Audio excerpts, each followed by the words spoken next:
me hearties, arg, and welcome to another episode, the first episode of Full Stream Ahead, har!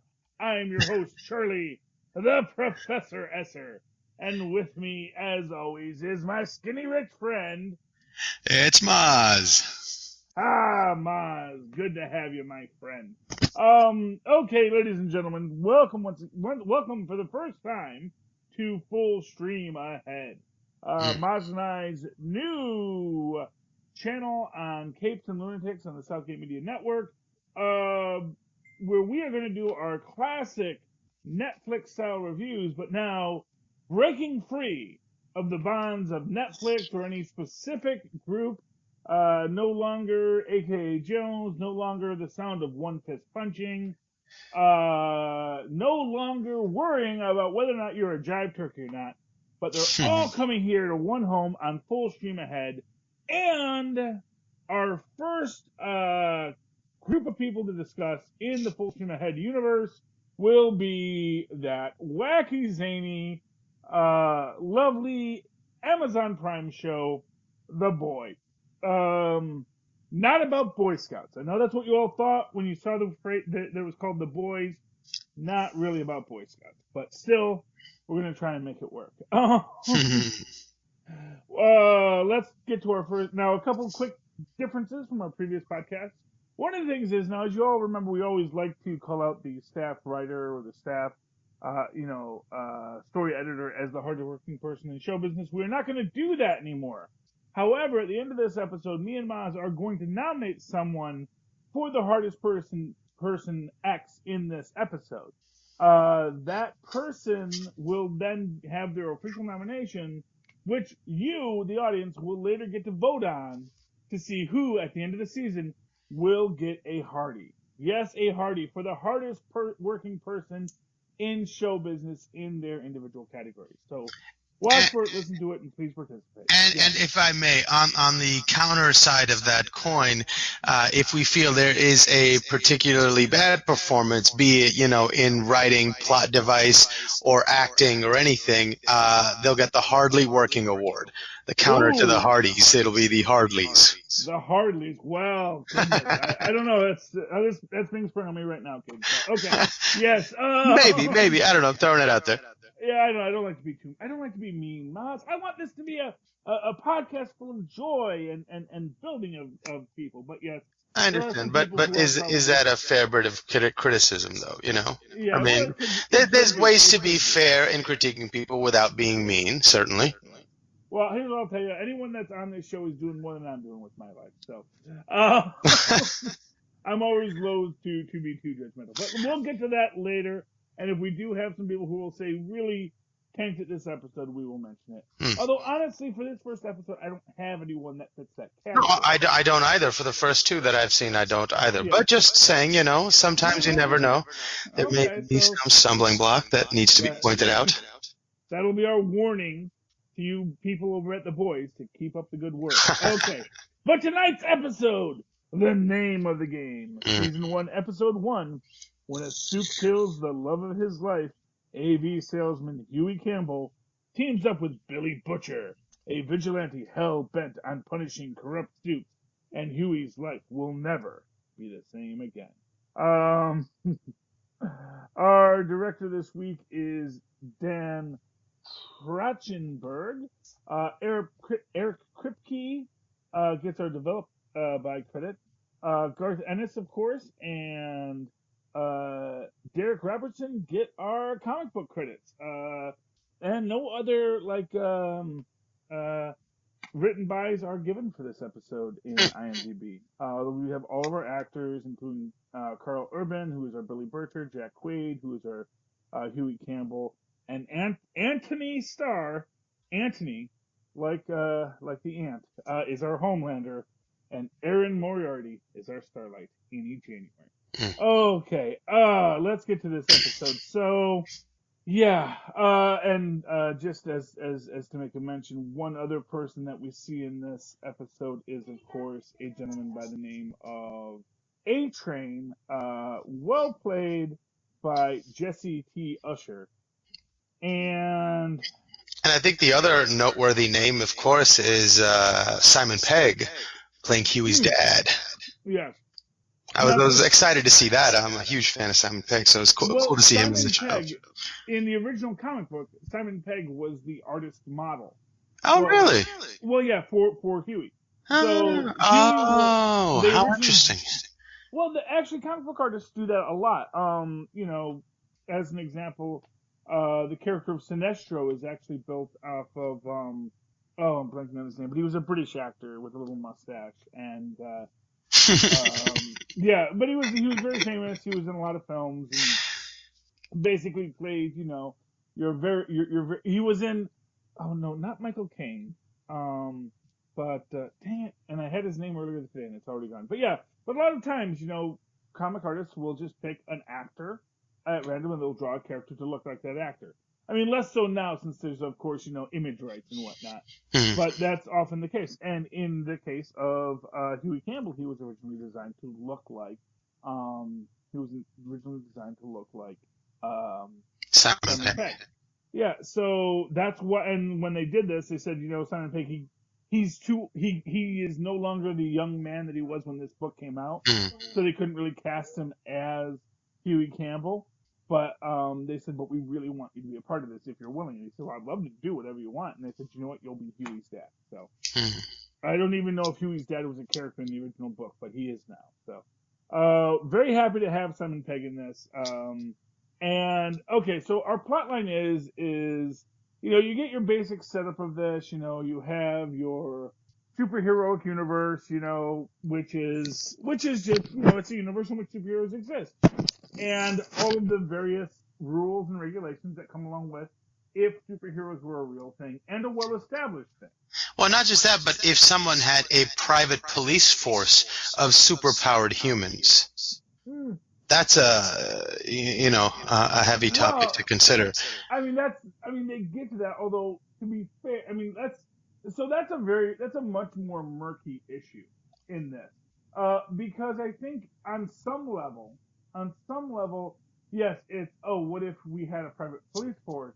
But on the other level, it's like, well, what's the profit in that, Right. And the profit, I guess, is they're doing it by making the movies. But I'm just amazed that, the government is okay with, I guess, they show you how they go about regulations, but at the same time, it's amazing to me that is allowed to happen. But I guess who's going to stop them also? Well, that's the thing. Is like you have this reality that, okay, superheroes exist.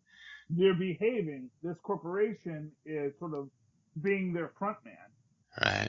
And so how do we work within that? But I don't want to get too far ahead because all that is a bit of a reveal. So but the first thing that gives us the sense that heroes are not what they should be is Huey and his girlfriend, Robin, sort of having their little cuteness and all this kind of stuff, and she steps off the curb as they're talking about what to do next, and then A-Train basically runs literally right through her and instantly liquefies her. That scene was beautiful. It was dark and crazy, but it was beautifully shot and beautiful. Yeah, it was just crazy. And this is essentially our precipitating incident that is going to be the thrust of the story of the boy.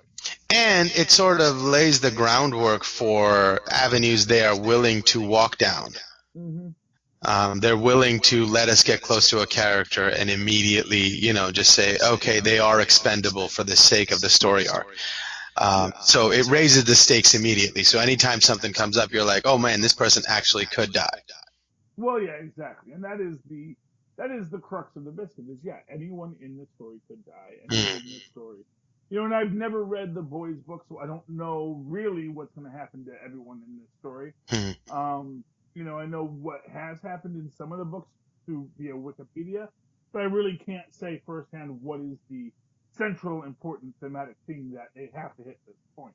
Right. And I I just thought this scene, just the opening scene, was so successful because I found myself thinking in the quick little banter that they had between them as he was still working behind the counter. It was adorable, and you instantly fell in love with the two of them together. They Yeah. really, and I was like, man, they're doing this so well right off the bat. I'm so invested in these characters right away, and I was impressed by that. And boom, right away they lay the hammer down and she dies, and Yeah. you're like, wow, I thought that was really, really a successful emotional moment that they wanted to create, and they definitely succeeded there.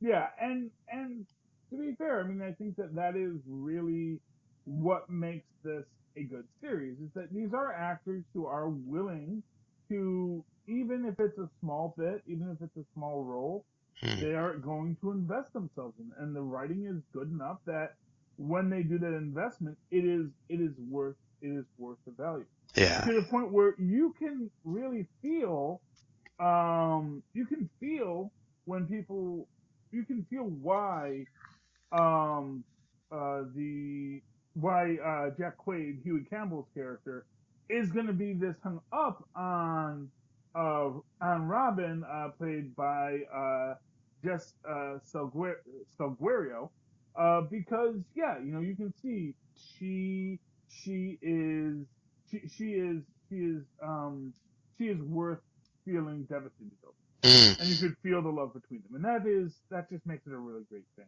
Um, our secondary, because we do have two plots in this, and one is, of course, our central idea of Hugh and his loss, and then the secondary story is Erin Moriarty, Starlight slash Annie January, who is sort of getting called up to the major, as it were.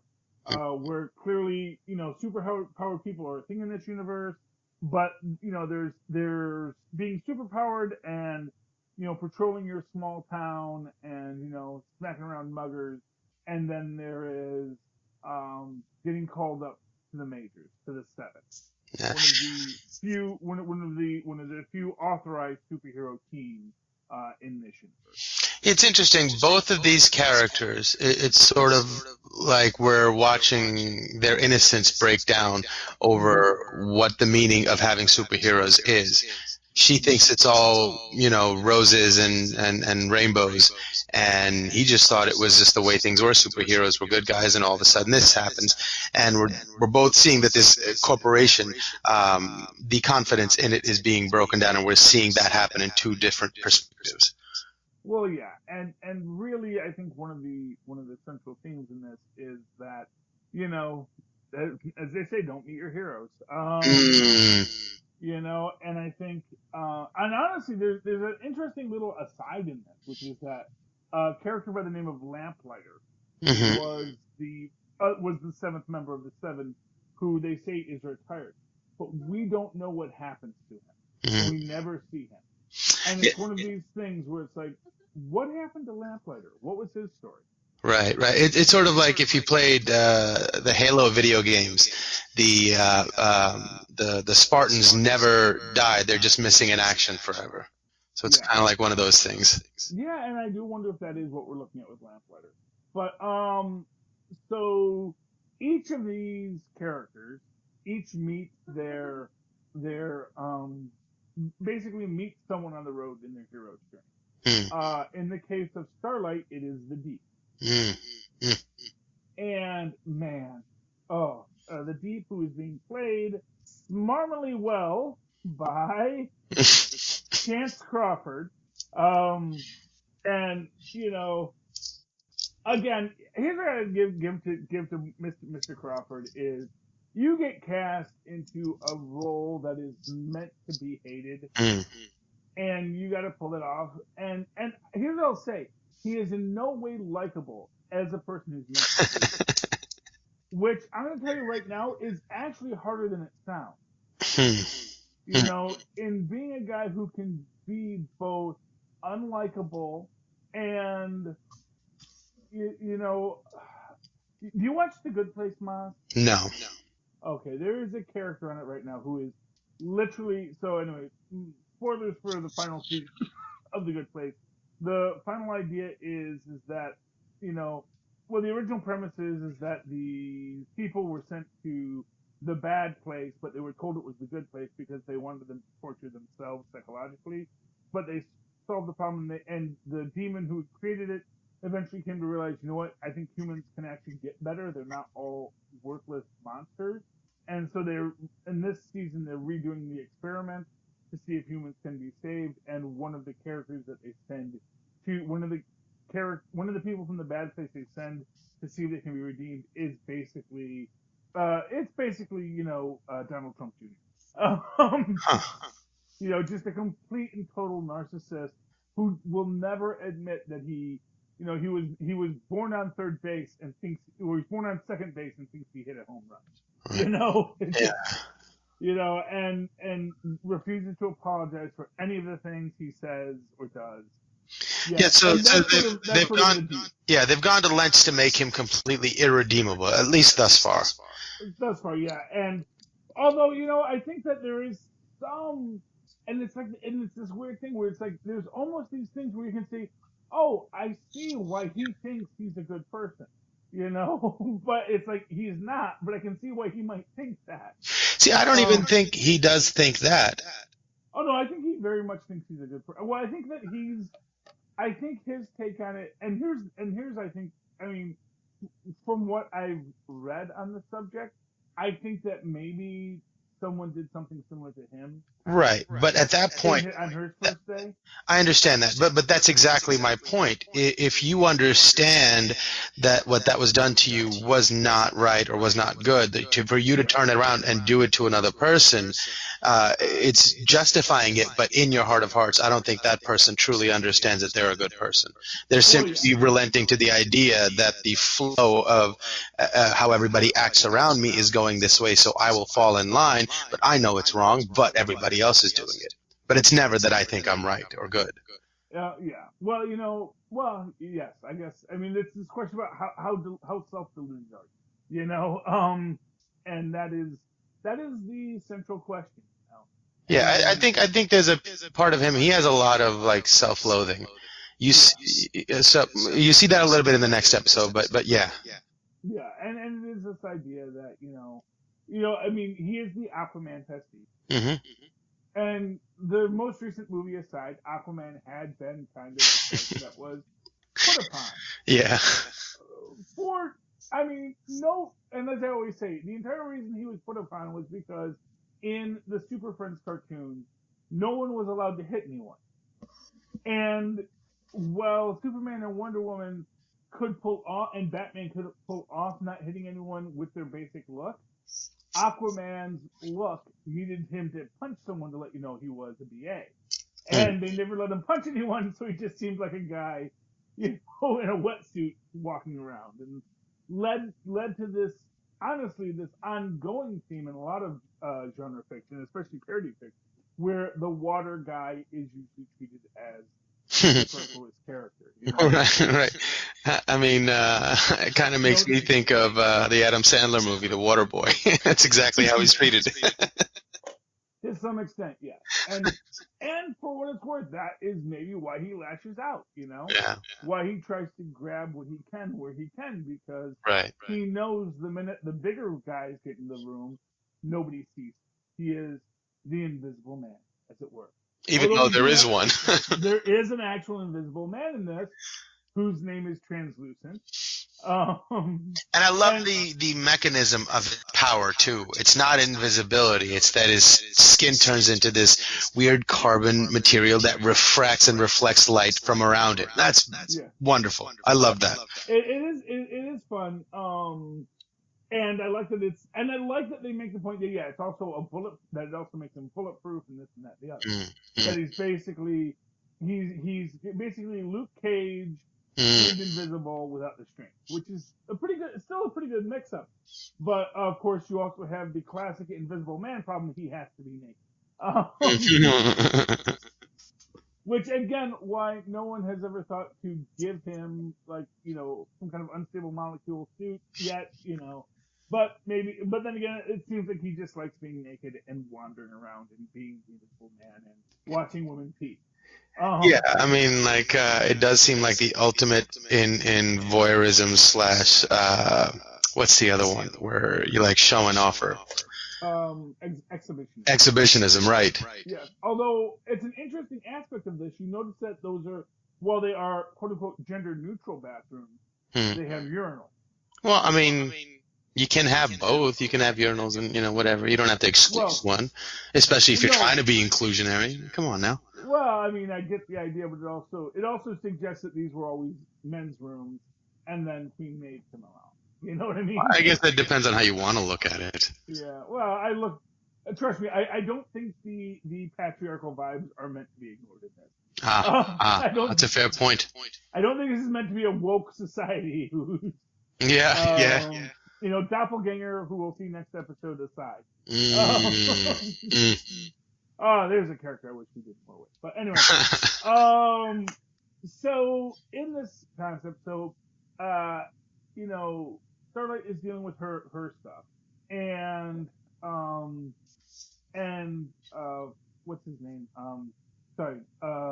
Huey is dealing with his stuff, and then who should enter Huey's life after? And this is one of the things first off, one of the things I like about this is where we get Huey's like mind rage. Like he has the fantasy of being the lawyer up when he's trying to offer him the check. Yeah. And I do love that because it makes me think this guy is like an Incredible Hulk waiting to happen. That he's got that Bruce Banner. There's a secret man in his head who is full of rage. And if that gets released in a superheroic universe, that's going to be a problem. Oh, that's fascinating. Yeah, and I don't know if that happens, but I'm looking at it like, oh man, hello, Dr. Banner. No, you're totally right. Because he has like these little sort of, I guess they're panic attacks. He's like confronted with the flight or fight reaction, and he just seizes up. And then I think like in the next episode, he has a moment where he deals with it a little differently. Yeah. But in this case, he is dealing with this, and he doesn't want to sign it, but then he meets Billy Butcher. And Billy Butcher sort of takes him to the secret club where we see that there's this guy named Ezekiel who is supposed to be a pray the gay away superhero, which is like, really, that's the superhero you want to create? Because as we do see later, like Vite really controls what these people's images are.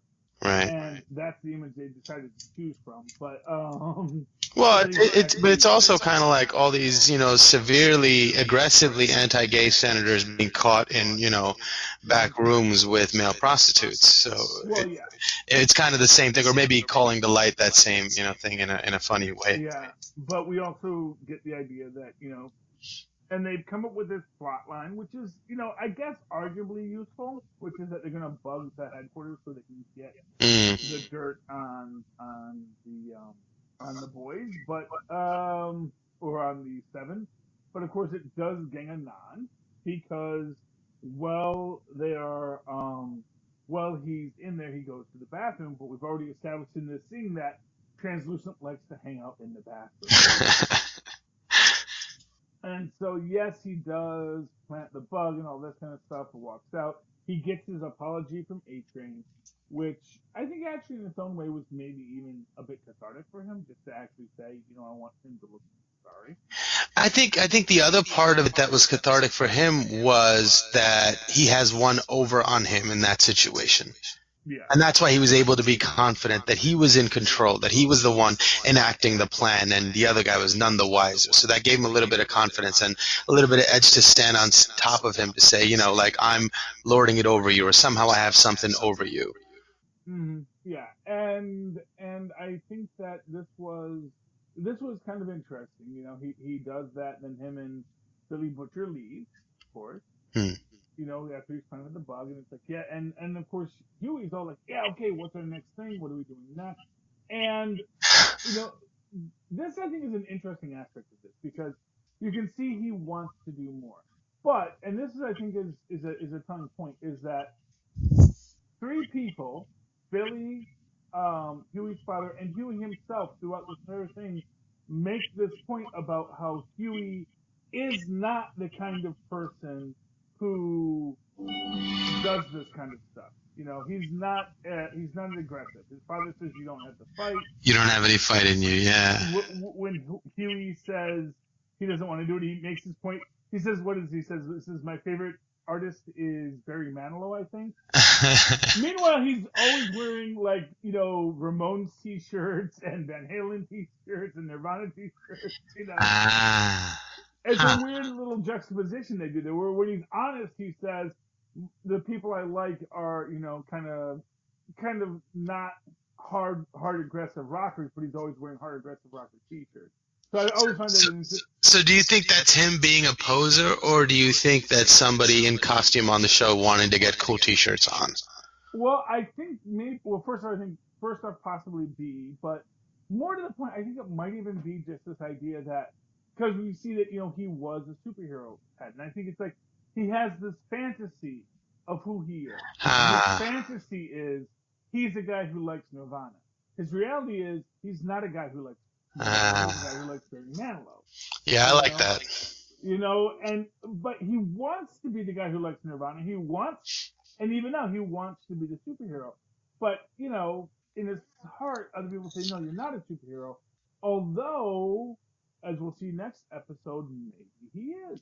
And I think that's where things are going to get a little more interesting in this entire story. Yeah. Yeah. Any final thoughts on tonight's episode, Mozz? No, I think we covered everything.